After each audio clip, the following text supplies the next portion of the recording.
você serviu o leite, né?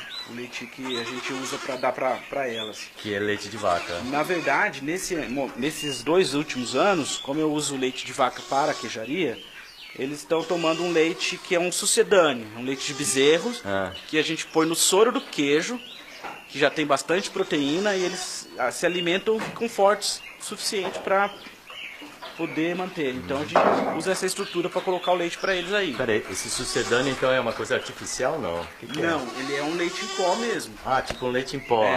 Tá. Próprio para bezerro. Próprio para bezerro. Só que em vez de colocar água, a gente adiciona o soro da queijaria.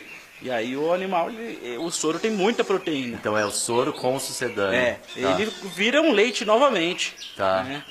Então eu economizo um pouco do leite de vaca que eu mando para queijaria. Você usa, né? Sim, porque eles mamam a média de 1 litro por animal. Esses cabritinhos aí. Sim. E eles estão super saudáveis. Todos eles que estão nascendo aqui, né? Esse ano já pariram quase todos. Você é Arthur Veloso? Arthur Veloso Faria. Arthur Veloso Faria, nós estamos aqui na Fazenda Fazenda Primavera, em Brasópolis. Né? A sua marca é Cabras. Cabras. Sim. E aí, o Arthur tem recebido muita ligação do pessoal querendo obter informações. Você já tem uma larga experiência, vamos dizer, né? Quantos anos? São 12 anos 12 de criação de cabra e 17 anos na fabricação de queijos. Uau! Então, e aí o Arthur teve uma ideia brilhante de começar a proporcionar vivências, mas essas vivências a gente vai falar daqui a pouco, né? Para as pessoas que estão interessadas no básico da queijaria, para poderem aprender com a sua experiência. Exatamente. Então, aí enquanto a gente não fala disso, né, eu vou deixar para o final. Quem tiver pressa, apressa o vídeo e vai lá. No outro vídeo você chegou a comentar, Arthur, você não está pronto para dar aula. Eu falei, mas pô, eu não sou professor, eu sou queijeiro, né? Mas eu acredito que assim, a gente tem uma experiência e nós vamos passar, e as pessoas que estão aí precisam aprender também, querem aprender com alguém que sabe. Então surgiu essa ideia de oferecer uma oficina prática. Legal. O Gil, será que vai tirar o leite agora? O Aloysio? Aloysio? Eu vou tocar. Ok. Então, olhando assim o capri, olhando as baias, a gente tem a impressão de que cabe muito mais animais. Tem umas vazias, né? Tem baias vazias, mas a ideia é essa mesmo, né? Para os animais terem bastante espaço nas baias, bastante conforto. Então hoje estamos com a média de 40 animais aqui, no total eu acho que são 45 fêmeas, sendo que 18 estão na lactação. Né? A gente está com a média de 40 a 50 litros por dia. Você sempre tem que estar com mais ou menos a metade na lactação. Sim, e aí muita gente me pergunta sobre as matrizes. Eu falei, a gente faz uma seleção anualmente de uns animais, mas eu não vendo os animais mais novos. Né? E porque são animais que eles estão aqui para fazer a renovação do plantel. Então, assim, muita gente procura para aquisição de matrizes, eu passo para quem são os verdadeiros produtores de matrizes, porque eu trabalho com leite, né? Isso não quer dizer que de vez em quando eu não libero um animal, não vendo algum animal, principalmente os cabritos. E o macho reprodutor ainda é aquele engraçado que a gente já é outro, né? Também. Aquele lá foi embora. Tem que trocar, né? O de uso da Bahia tá aí. Esses aqui são todos dessa safra, desse ano também. Só sobraram as fêmeas, que são a geração 2022, que daqui a 1 ano e meio é elas que vão estar no leite. Né? Daqui a 1 ano e meio já? Daqui a 1 ano e meio elas já estão... A gente voltou a fazer a mochação aqui. Por que você tinha parado? Tinha parado de fazer assim. Mas é importante. É importante para que elas não briguem, né? Ou quando briga não se machucar, né? As cabras, elas não são muito briguentas, mas tem uma ou outra que às vezes, se ela for chifruda, ela sabe que ela tem chifre e é a arma que ela utiliza. Ô Arthur, quando você vai trocar o macho, como é que você faz? Você troca com outro produtor ou você tem que vender o seu para comprar outro? Gostaria muito que isso acontecesse com mais frequência. A troca, né? Uma das últimas vezes que eu troquei reprodutor, ele veio com um bode da Bahia e levou um bode que eu tinha aqui. Deu certo? Deu certo. Né? Da Bahia, cara. Da Bahia. Veio de Uauá, lá de Curaçá, um capril Santa Cecília. Que legal. Chegaram 10 horas da noite aqui, né? E pegaram um bode que eu tinha, que era do Caprivama lá de Alfenas e levaram. Isso, assim, deveria acontecer de 2 em 2 anos você está fazendo a troca do reprodutor. Você começa a ter muitos filhos do mesmo e dá um problema de consanguinidade. né? Aí eu consegui um bode de um criador de pinda. Aí eu comprei um bode de pinda, né? Então eu tô com 2 reprodutores. Você tá em um de reserva aí. Já tenho um de reserva já. Já tô com outros 2 reprodutores que já são diferentes dos que eu tinha há 2 anos atrás. Mas escuta, mas daí você já tá usando esses 2 de reserva ou você tá esperando... Não, eles já estão sendo utilizados, Mas já não tem dá filhas. confusão daí? Não, ele anota tudo lá. Tudo anotadinho, então essa porque é filha de tal. uma das coisas difíceis é animal é sano, é tudo branco, é tudo igual, né? Então, o tratador, ele tem que ter a sensibilidade de distinguir qual animal Você é não cada. consegue, né? Eu não consigo, porque eu não estou aqui diariamente, né? Mas você tem que estar diariamente no manejo com os animais para saber qual que é qual. Então, você vai pelo número dos animais. Aí você sabe a idade, você sabe a data que ele cruzou, né? Que teve a data de cobertura. Isso tudo é anotado para você ter a previsão de prenhez também. De Tá certo. quando que ela vai parir. Então, o funcionário ele anota sabe. tudo isso. Ele conhece, mas também está anotado. Faz parte do cargo de quem estiver ocupando aqui nessa na parte lida aqui, diária. na lida diária. Escuta, assim. e como é que marca? Onde que tá o número, por exemplo, desse aqui? Esses aqui ainda não estão marcados. Não. Não. Mas peraí, mas tem que saber, né? Quem são, de filho de quem? Tem. Porque um lote, eles são tudo filho do mesmo pai, é isso? São todos filhos do mesmo pai. E essas aqui são.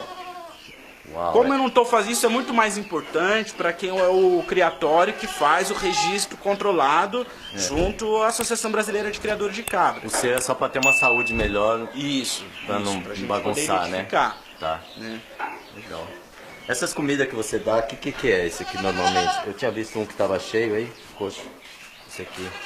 É silo isso não? É silagem, Silagem. capim picado, né? O napier picado. E também é a ração.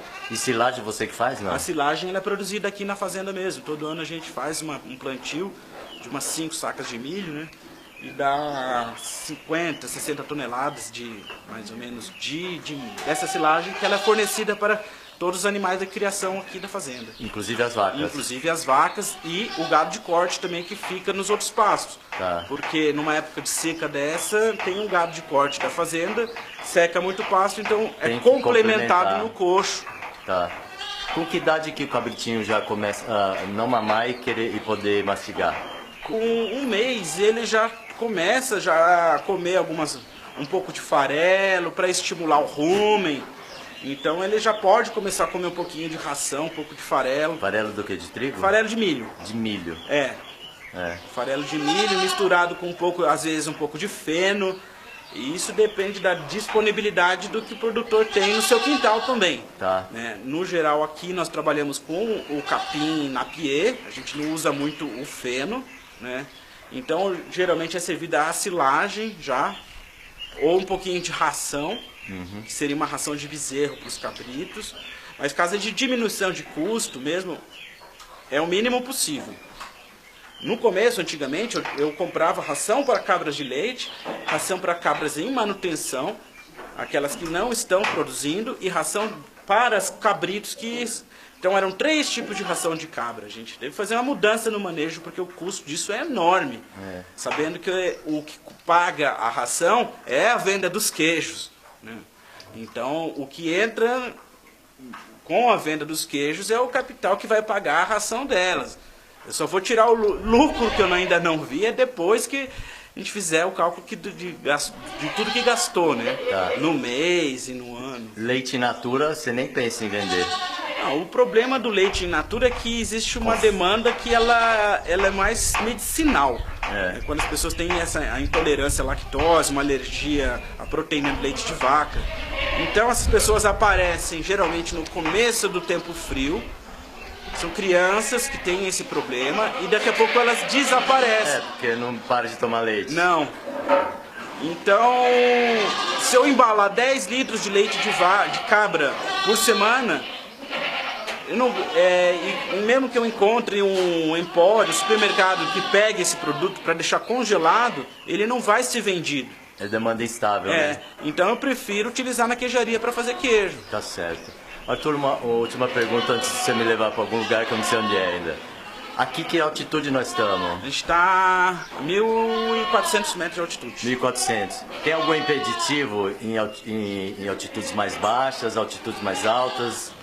Não, o animal, se você for pensar que a origem dele é suíça, ele é canadense, ele vem de... Ele já tem lugares isso no frios. DNA, né? De lugares frios. Aqui a gente está fazendo uma adaptação.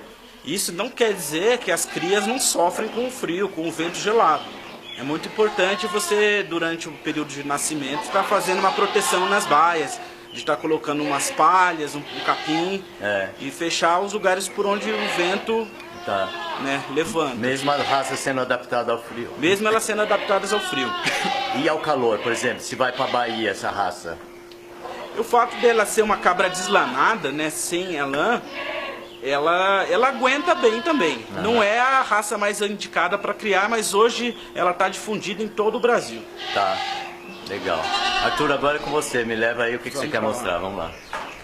Então, Arthur, normalmente você tira o leite na parte da manhã, mas hoje você deixou essas duas aí para a parte da tarde só para a gente ver, né? Isso, exatamente. Aí você me explica quais são os cuidados que tem que ter na hora do leite. Então, na hora de... Você faz a lavagem das tetas, né? Você tira daqui de baixo? Tira daqui de baixo. Nossa, eu não lembrava mais como que era.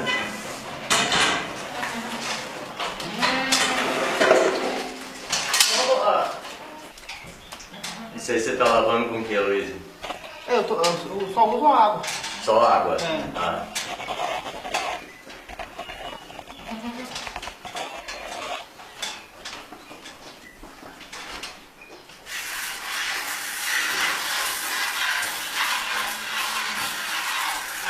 Ô Luiz, é mais fácil tirar de vaca ou de cabra? De cabra é mais fácil. É mais fácil? É. Sai mais fácil? Mas o bicho é calmo também, né? É, o bicho é mais calminho. Precisa amarrar a perna, né? Se amarrar a perna, já trabalha também.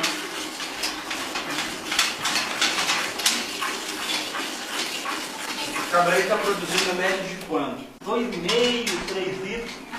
É uma média bem natural. Uma média bem natural para essa raça aí, né? O animal, para produzir bastante, além da genética, ele precisa comer bastante. Comer bastante. Isso. Também não tá forçando muito aí o leite também, né? E não precisa botar o cabritinho para chamar o leite? Igual a vaca? Não precisa. Não precisa, né? Não, Ela solta o leite. só. Diferente de vaca, né? Vaca ou é o bezerro ou a ocitocina. Ou né? ocitocina, né? Já as cabras não precisa. Ô Arthur, não existe ordenha mecânica com cabra? Existe. Você nunca pensou nisso? Já pensei. A gente pensou assim, a partir do momento que tiver uns 30 animais assim em lactação, vale a pena colocar um equipamento desse aqui. Tá. Mas ele dá conta, uma quantidade de cabras assim na mão mesmo, né? Dá quantidade. E também é um pouco mais natural, né?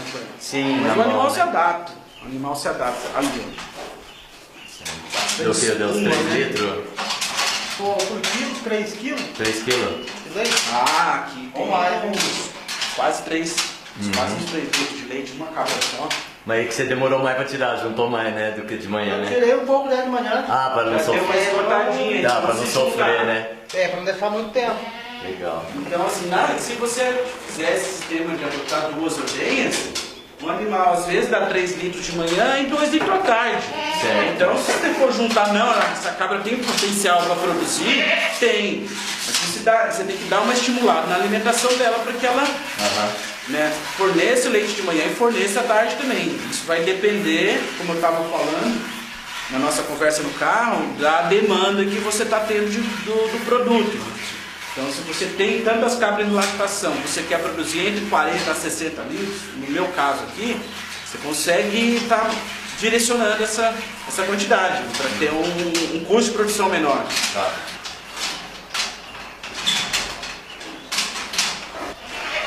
Ô, Arthur, o leite saiu daqui, vai direto lá pra queijaria? Aqui ele vai colocar no balde e de lá ele vai ser já guardado para No tanque de refrigeração. Isso, para fabricação. Para juntar uma quantidade para fazer o queijo. Para fazer o queijo de amanhã. Legal.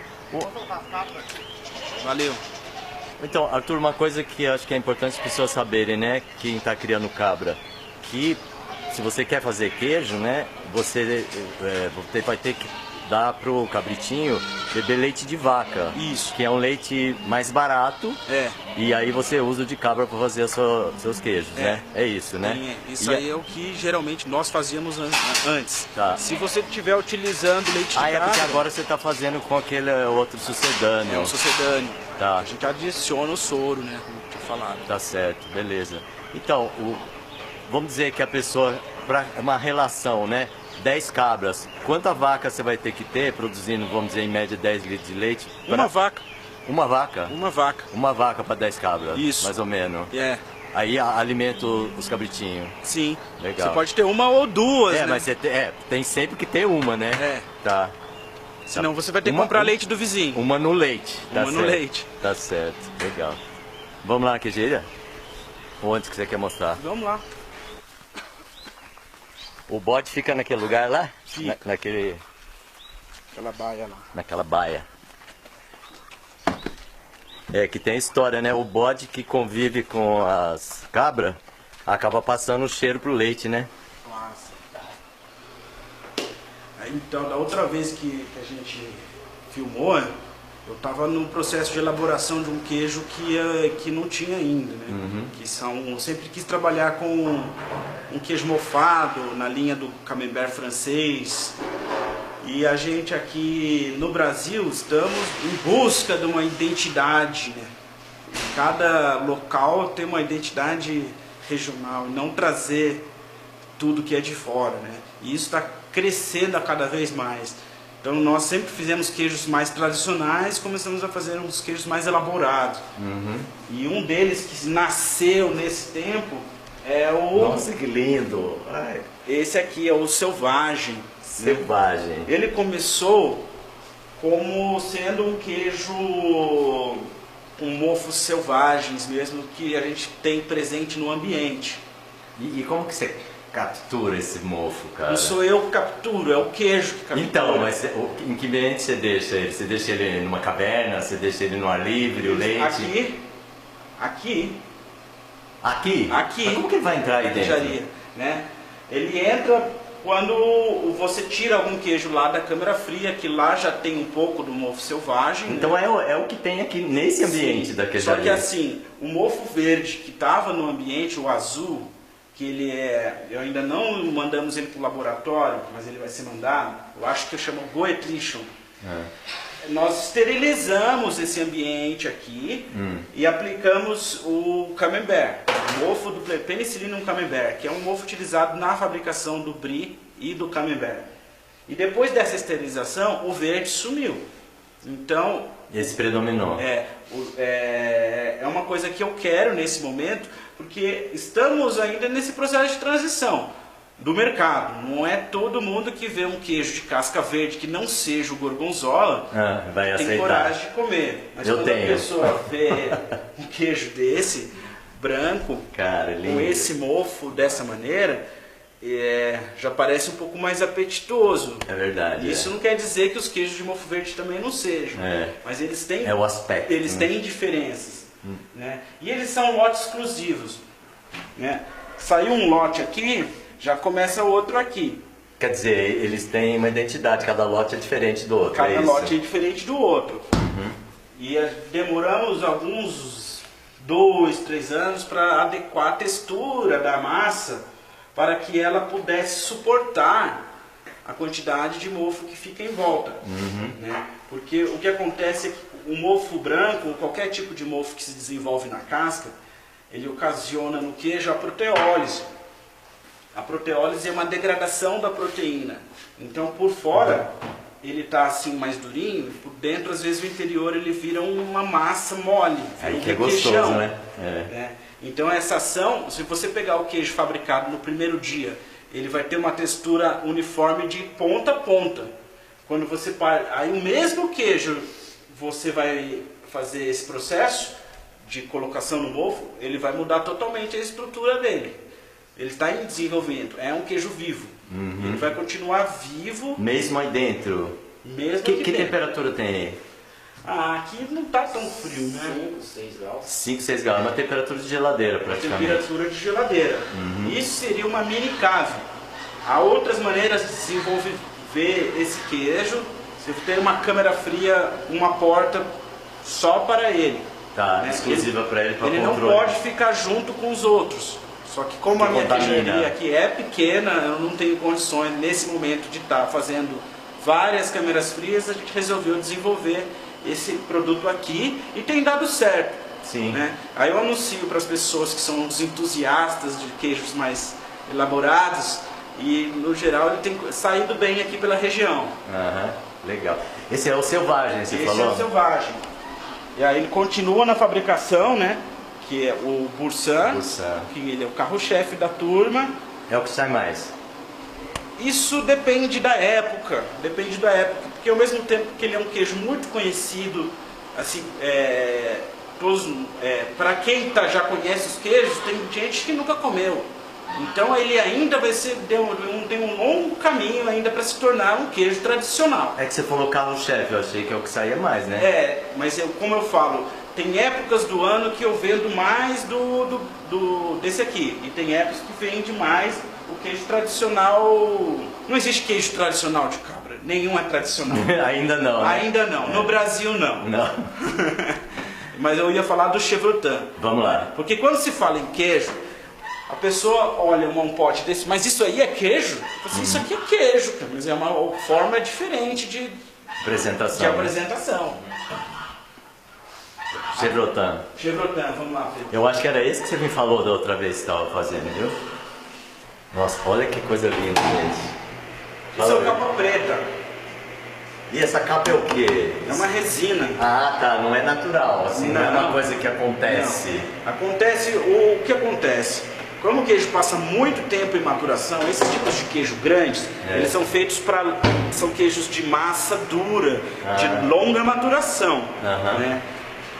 Para você fabricar esses queijos, eles demoram não só a fabricação, que você tem que cortar o grão menor, fazer um cozimento maior, uma pré-fermentação do fermento, quanto o tempo de maturação é longo.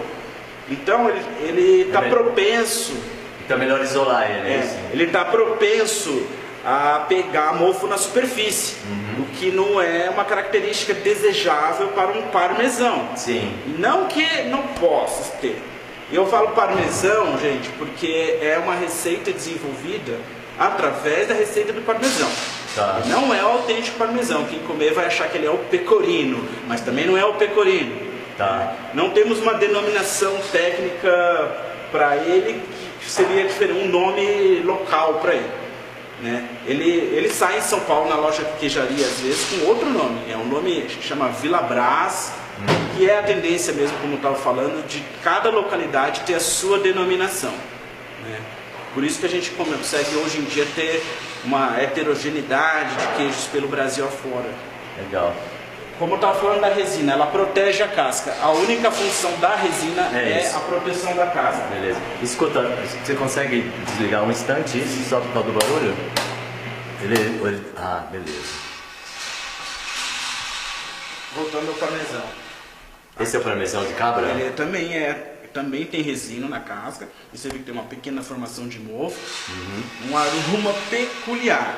Assim, ele tem um... Pode cheirar? Pode cheirar. Ele tem tudo aqui. Que assim. delícia, cara. Ele tem... Dá pra ver que é de cabra, dá pra sentir que é de dá pra sentir cabra. que é de cabra. Dá uma olhada. Cheira aí, João. Tem o cheiro do parmesão. O chevrotin, novamente, como eu estava falando, que seria um queijo francês. Esse é o chevrotin, né? Aqui para a região. Então, é mais fácil de vender esses que já tem uma fama, né? Um nome? Para quem conhece, né? Mas o mercado gosta de novidade. O mercado gosta de novidade. Então, um produto que eu já fabrico mesmo há 10 anos, se eu lanço alguma coisa diferente, é o produto que vai sair mais naquela temporada. Tá. E durante um certo tempo ele vira novidade. E a turma quer. E os mais tradicionais deixam um pouco de ser vendidos. Por isso, assim, conquistar um cliente que utiliza o seu produto frequentemente é onde nós conseguimos fazer a longevidade aqui. Porque nos interessa também clientes novos, mas interessa clientes que fiéis ao produto, que gostam daquele produto e utilizam no seu cotidiano. Legal. Esse aqui é um parmesão em maturação. Eles estão jovens, já Bem foi jovem, aplicado resina nele, né? Esse aqui você vê a diferença, ele já está mais velho, ele já está pronto para ser, mas ele aguenta mais tempo de maturação. Aguenta. Queijo tipo vinho, que aguenta um queijo desse tamanho. Isso aí já tem o quê? Menos de um ano, quase um ano? Ele tem um ano. Tem um ano. Já tem um ano. Mas eu vou deixar mais. Vai deixar Pra mais? ver se começa a formar uns cristais. Então eu não aqui vou dentro. poder comprar um pedaço desse. Não, a gente vai partir o preto. Eu queria A gente vai partir o preto. E aqui são os de vaca. esses são de vaca. Legal. A diferença desse queijo para esse aqui é pouca também. Né? Se você No olhar. aspecto, né? E tem gordura, tá amarelo, né? O de vaca. E o de cabra, ele é um pouquinho, mesmo que você siga a mesma receita, 42 graus de cozimento, 42 graus de cozimento. Esse aqui ele vai manter a textura dele, quando você tira ele daqui da câmera fria, ele não vai ficar mole. Esse aqui ele vai ficar mole. Ah, é? Ele vai amolecer, ele vai chegar numa... Por causa da gordura, é isso? Isso. Tanto que no processo de maturação desse, ele começa assim, e ele termina assim. Ele vai achatando, ele vai mudando. E daqui, o tratamento de casca que nós fazemos para esse queijo se manter como um Minas padrão, é trabalhar a casca dele para que ele sempre mantenha a casca lisa e branca. E quando eu não lavo o queijo, deu origem a um outro queijo, Sem que lavar. é o ancião da serra. Que é esse queijo aqui, Pra quem gosta de fungo, para quem variados. gosta de mofo variado. É. A partir daqui eu só faço uma lavagem mais superficial para tirar o excesso de mofo. Mas você lava só na hora que você vai... Só na hora de embalar pra vender. embalar para vender, para comer. Tá. Né? E esses um aqui em cima que estão meio azulzinho aqui, o que é isso? São os parmesões também. Parmesão também. São.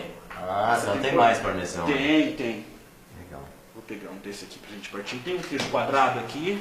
Queijo quadrado? Por que a forma quadrada? Eu tenho uma prensa ali. Esse Tá, aqui mas tem algum tradicional que é quadrado ou não? um parmesão argentino, no steppe, É. queijo steppe suíço, né? Mas esse foi seguido uma receita de parmesão mesmo. O que a gente fez foi usar uma prensa de madeira que eu tenho para alterar o formato, né? E aplicamos a resina. No mínimo é diferente, né? Já atrai atenção, né? Que nem parece queijo isso, né? Não, É. parece um bloco de... De alguma outra coisa menos queijo. Você quer ligar aqui pra não esquece, né? Eu vou fazer o tratamento dessa casca agora, rapidamente. Isso aí você vai mostrar o jeito que você faz antes de embalar, né? É isso? Isso.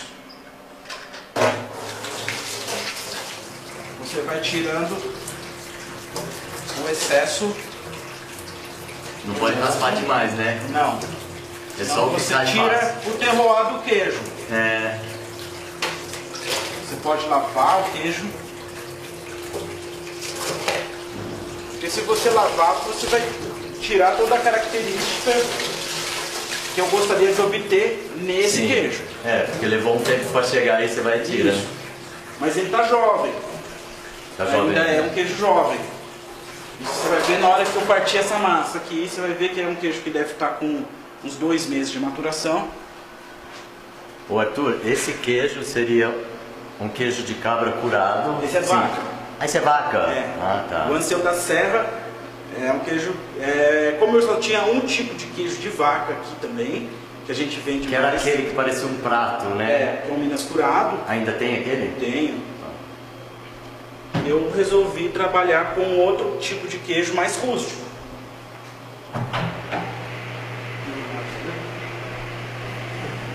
E eu vou fazer o tratamento na casca agora do Minas curado. Tá vendo que ele tá cheio de mofo também. E ele não vai virar o ancião, porque ele não desenvolveu no começo já o aspecto de casca rugosa. Tá, porque esse você lava e aquele você não lava, só lava no fim. Isso. Ah. Você começa a lavagem. Pra ele voltar. Aí esse você lava com mais afinco, com mais vigor. Porque a ideia desse é você manter a casca, porque a partir do momento que ele amarela, ele para de pegar os mofos. Ah, é? Ele vai pegar mofo enquanto ele ainda tem um teor grande de umidade na casca. Ah, tá. Amarelou quer dizer que é mais gordura e aí não pega mofo, é isso? E depende também, ele vai para uma solução de salmoura, o sal às vezes impede, e o cal também ajuda, uma solução de cal com sal, ajuda a fazer com que desenvolva menos mofo na casca, e é uma característica que eu não quero nesse queijo. Tá. Aí sim. Olha só. Agora ele tá, mesmo assim, ele não tá no ponto que eu gosto para colocar embalado igual a vácuo. Você gosta de esperar um pouco mais? Eu gosto de esperar ele ficar mais amarelo. Daqui, por exemplo, nesse ponto, eu levo para minha casa e põe em cima do fogão a lenha. Para você consumir. Exatamente. Ah. Você vai ver o ponto dessa massa.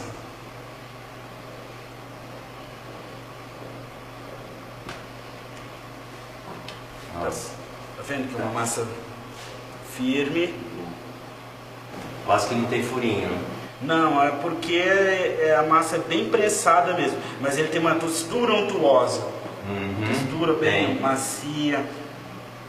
E isso é um detalhe que você consegue estar fazendo na fabricação. Existem diversos tipos de minas padrão. Você vai conseguir textura de acordo com o procedimento que você vai estar utilizando no dia da fabricação, né, Gilson? Se você cozinhar muito a massa, você vai ter um queijo mais duro. Se você... né?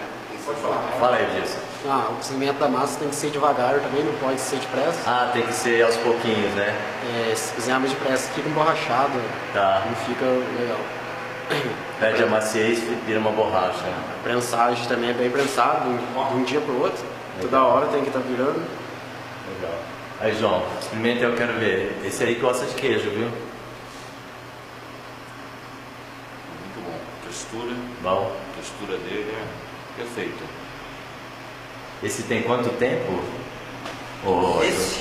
Não, esse que você cortou e deu Esse que eu porção. botei aqui deve estar com um mês, nem isso, tá? 20 dias. Ah, 20 dias, é novinho. É. Textura muito suave. Sabor muito suave. Esse já tem um outro aspecto, um cheiro diferente, um outro sabor. Eu quero experimentar um daquele ali, do novo aqui. Peguei. Textura, um sabor super suave. Cremoso. Nossa, é um creme. Muito bom creme. Que delícia, cara. Isso porque ele tá gelado, hein?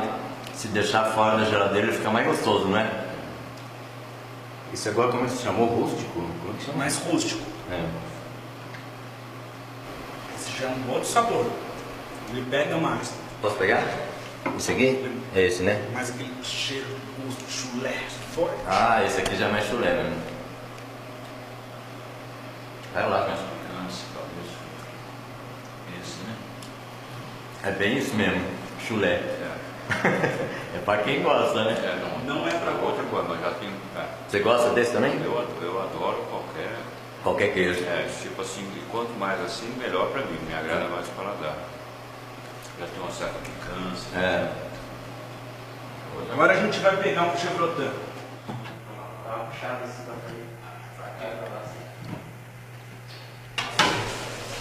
Olha como é diferente, né? Já dá pra perceber. E queijo é queijo, não existe. Tem queijos que tem um paladar. Tem pessoas que gostam e para outras não. Tem queijos que estão perfeitos para para os outros não servem tão bem. Esse ó. Pega lá. Esse aqui, né? Aí vai falar. Olha que suavidade. Queijo Muito suave. de Ah, cabra. que delícia, cara. Muito suave. Muito cheiro nenhum. Muito Vou suave. falar que queijo. Esse de vaca tá mais forte do que mais queijo de forte. cabra. Mais forte. Muito mais forte. Fala, não, mas o queijo de cabra é forte. Mito, gente, é mito. Então, explica aquela história, né? Quando o bode convive com a cabra, o leite fica com cheiro. Ele tem um feromônio muito forte, né? E aí ele pode passar esse cheiro para o leite de cabra, que também aqui no Brasil não é uma característica Que o muito povo desejada. gosta, né? Porque naturalmente o leite de cabra já tem alguns ácidos Que já diferencia um que pouco. durante a maturação eles começam a agir na massa. E já fazem com que você perceba na hora que você prova. Nossa, esse queijo de cabra, ele tem Dá pra São os ácidos graxos. perceber que é de cabra, né? Sim. Então, e você mantém o bode afastado, A gente só na deixa o bode época longe. da cobertura que ele fica perto. Cobertura que ele fica perto. Vamos lá, parmesão.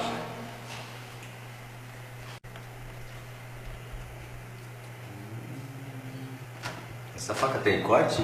Bom. Essa faca não precisa ter muito corte, não. Só um pouquinho. A textura tá maravilhosa. A resina elástica, né? Nossa, teve reforço para cortar a resina. Então, isso, uma vez que chega na casa da pessoa, deixa fora da geladeira. Pode ficar para fora da geladeira, desde que ele fique. Arejado e não num ambiente úmido, né? Não pode ficar num ambiente úmido. Mas de preferência coberto ou Por causa de bichinho, mosca, né? por causa de um plástico filme, porque a tendência é que. Nossa, que cheiro maravilhoso. Esse tá foda. Aqui, ó. A massa fica. Maravilhoso. Eu também. Realmente. Ó, É uma. não tá? Ah, Cheiro muito agradável. Da iguaria, gente. Isso aqui pode pegar cerveja ou vinho, Muito agradável. sem fazer aqui apologia ao Espetacular. álcool. Espetacular. Como da outra vez eu fiz propaganda do Uma boa conhaque. cachaça. Não, cara, eu não sei se eu falei aqui da vez que eu experimentei, mas os seus queijos pra mim são os melhores que eu já experimentei. Espetacular. Espetacular. Eu não sei se eu falei enquanto eu tava aqui ou depois nos comentários, mas cara, não fica nada a dever a queijo estrangeiro, não. Justo. Depois a gente termina de partir. Gente, existem máquinas. Pra fazer isso, né? Só que então, aqui você faz tudo Eu na... faço tudo na mão, eu não tenho quantidade suficiente para poder ter Pagar uma que investir numa máquina que custa muito caro para partir meia dúzia de peças. Todo o procedimento aqui nessa queijaria é feito manualmente. o mínimo possível de equipamentos que você. Máquinas, né? Máquinas, né? Uma queijaria maior você vai ter uma queijeira que faz Cara, mas mexe a massa.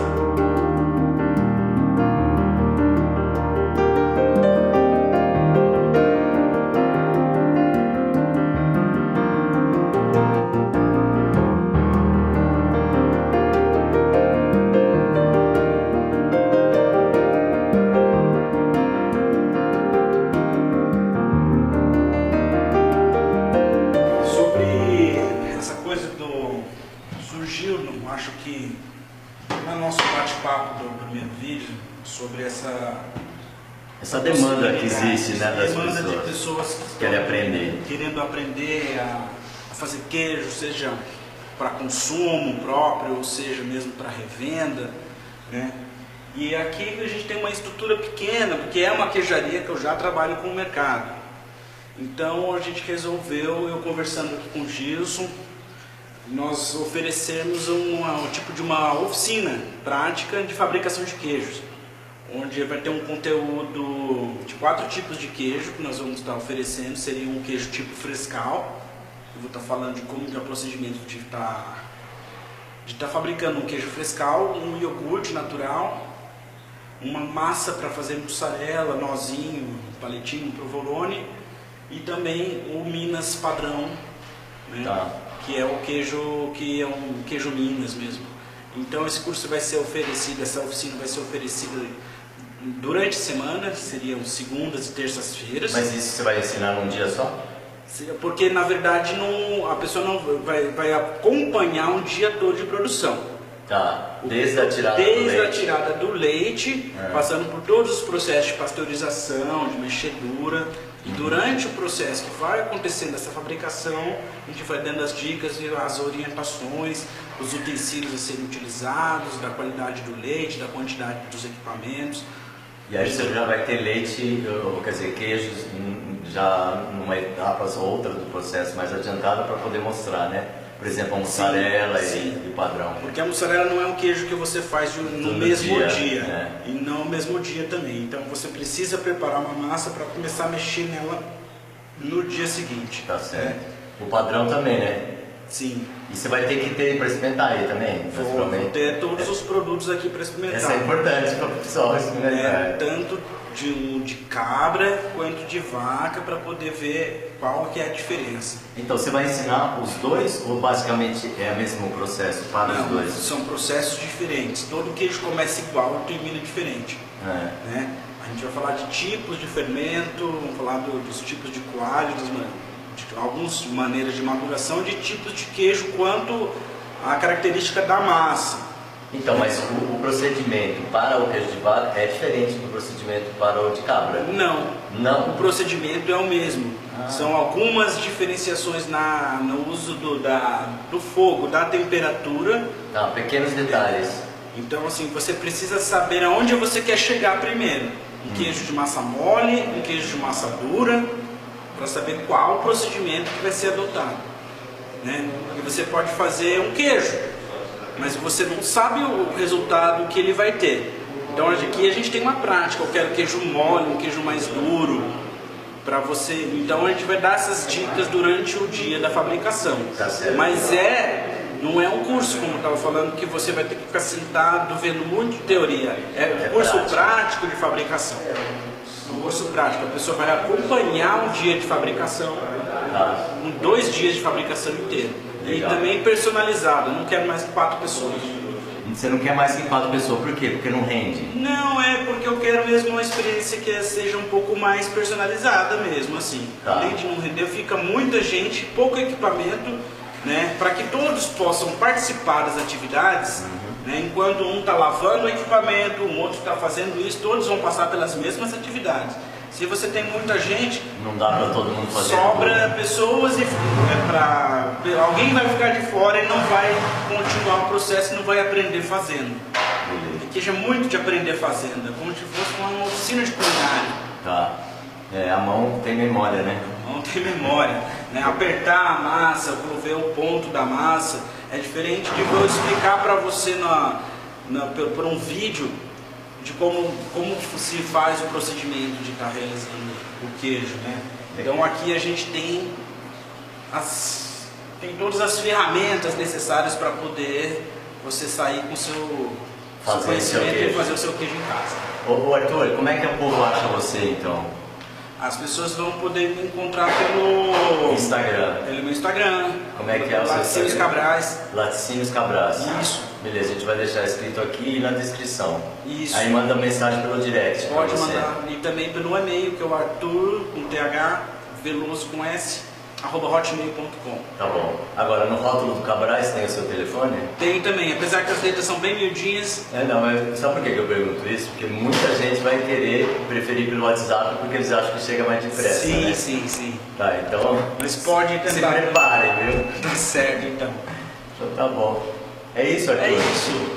Estamos conversados? Com certeza. Beleza, então agora eu vou encomendar os queijos pra você aí. Beleza, vamos lá. Eu agradeço você compartilhar seu obrigado conhecimento. Você sempre dá muito mais do que a gente pede.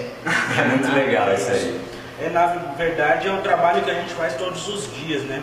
Se a gente não souber falar um pouco do trabalho que a gente faz todos os dias, eu acho que não serve pra nada. Então, quando compartilha parece que fica maior, né, o negócio.